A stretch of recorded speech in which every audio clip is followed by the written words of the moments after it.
दृश्य को मन भर के देखते ही रहती है कमली की आत्मा। तो बिल्कुल चिंता मत कर बेटी, तेरी हर इच्छाएं पूरी करने की कोशिश मैं हमेशा करती रहूंगी। अरे बाप रे, कितनी बारिश हो रही है।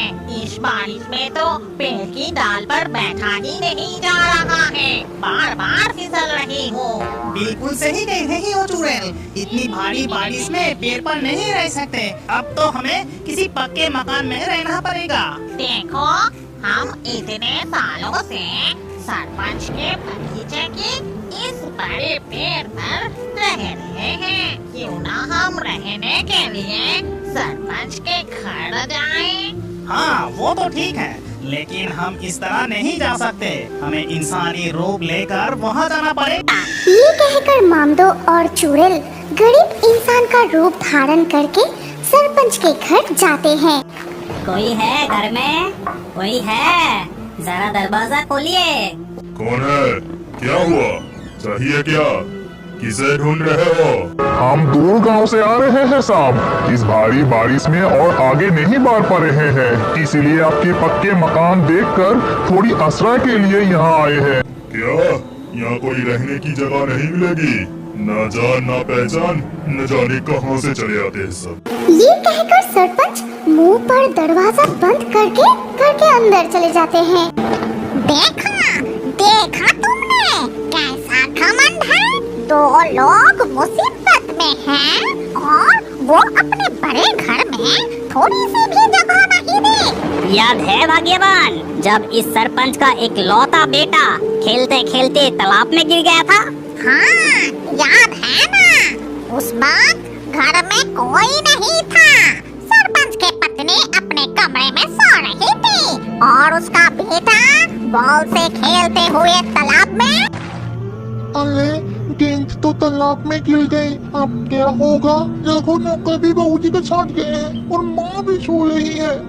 ये सोचकर वो छोटा बच्चा तालाब में उतरकर बॉल लेने जाते ही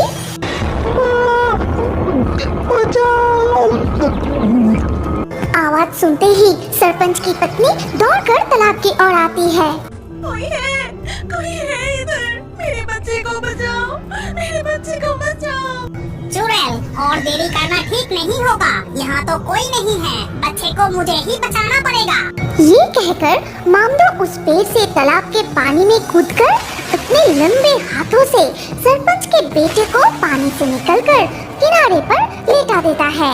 ये देखकर अरे बाप रे, ये तो भूत है। अब क्या होगा? लगता है हमें खा जाएगा। सरपंच की पत्नी डर के मारे बेहोश हो जाती है। उस वक्त मैंने बचाया था। क्या मैंने सोचा था कि वो मेरा बेटा है या सरपंच का बेटा?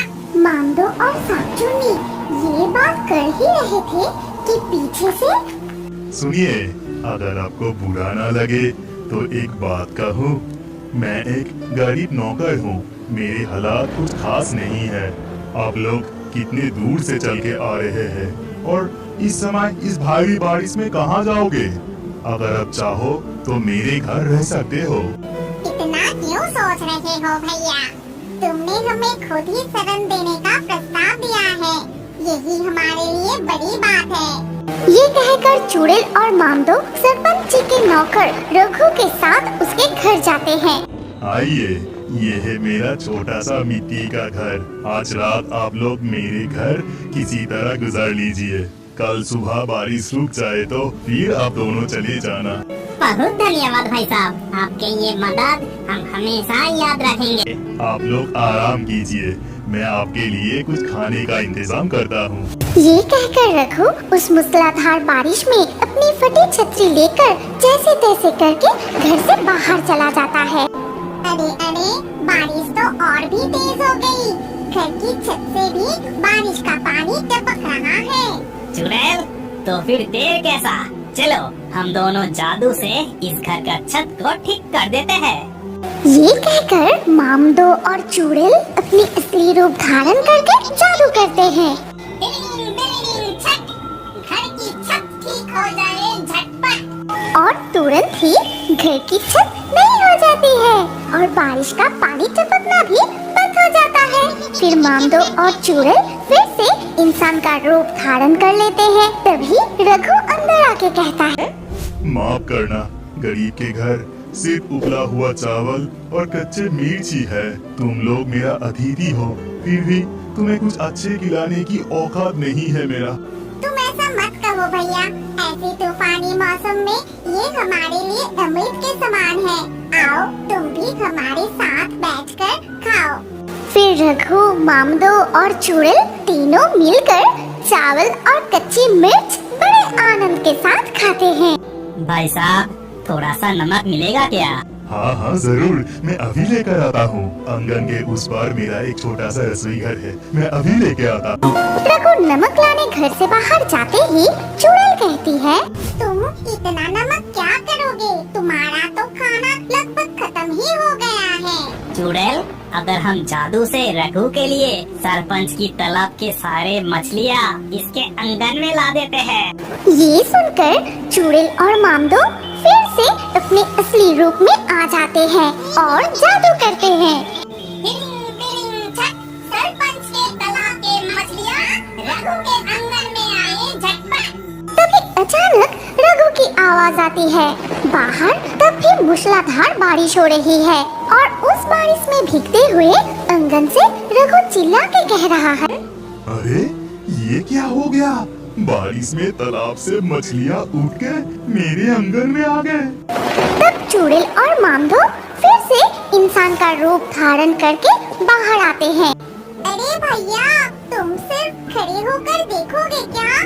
जल्दी मछलियों को पकड़ो, वरना वो भाग जाएगी। फिर रघु, मामदो और चुड़ैल मिलकर रघु के आंगन से मछलियाँ पकड़ के एक टोकरी में जमा करने लगे।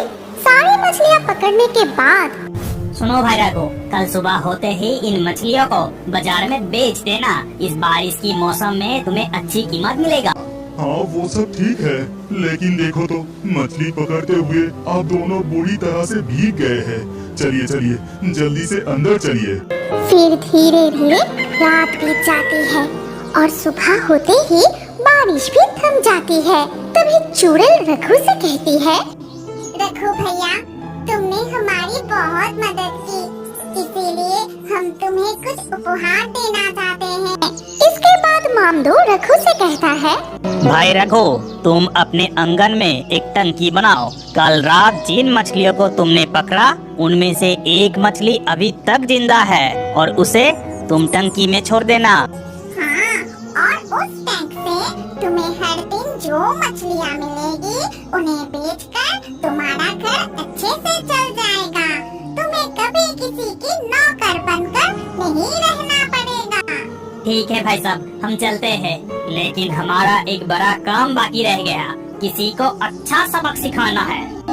ये कहकर मामदो और चुड़ैल रघु के घर से बाहर निकल के इंसान का रूप छोड़कर अपने असली रूप में आ जाते हैं और वहाँ से दूर चले जाते हैं। रघु उनके कहे अनुसार अपने आंगन में एक बड़ा सा पानी का टंकी बनाया।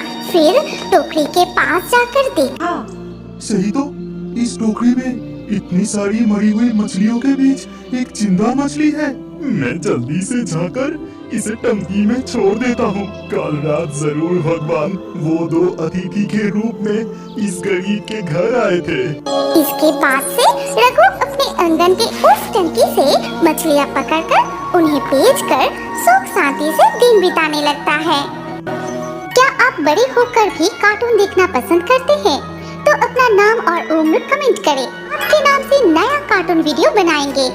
और अभी हमारे हिंदी कार्टून चैनल को सब्सक्राइब करें ताकि अगले वीडियो में अपने नाम वाला कार्टून देखना ना भूलें।